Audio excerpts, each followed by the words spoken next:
আসসালামু আলাইকুম। সবাইকে রামাদান মোবারক। আজকে রোজার প্রথম দিন উপলক্ষে আমি আমার মিনি কিচেনে কিছু জিনিস ভাজবো। এর মধ্যে আছে ডিমের চপ। এটা আমি আগে থেকে রেডি করে রেখেছিলাম যাতে আমি ইফতারির আগে তাড়াতাড়ি ভেজে নিতে পারি। আর আমি আমার মিনি কিচেনে যেসব চুলা বানিয়েছিলাম তার মধ্যে এই একটা চুলা ছিল যেটা আমার অনেক পছন্দের। আজকে রমজানের প্রথম দিনে আমি আমার এই মিনি চুলাটার উদ্বোধন করে ফেললাম। এই মিনি চুলাটা অনেক ভালো জ্বলে। এতে খড়ি দিয়ে কাগজ দিয়ে অনেক ভালোভাবেই জ্বালানো যায়। অন্যান্য চুলায় যদি একটু সমস্যা হয় এটাই তাও হয় না।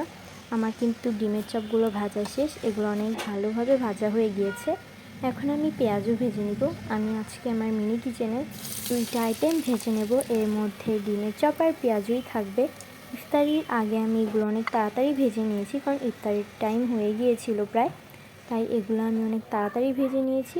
প্রথম পেঁয়াজু ভাজছি, তাই পেঁয়াজুর আকার বা শেপ অতটা ভালো হয়নি। অবশ্য শেপ দিয়ে কী করব, পেঁয়াজু খেতে কতটা মজা হয়েছিল সেটাই ম্যাটার করে। এগুলো আমি প্রথম রোজায় বানিয়েছিলাম, ব্যস্ততার জন্য আমি ভিডিওটা ছাড়তে পারিনি, তাই একটু দেরি হয়ে গেল ছাড়তে ভিডিওটা। আমার সব কিছু ভাজা শেষ।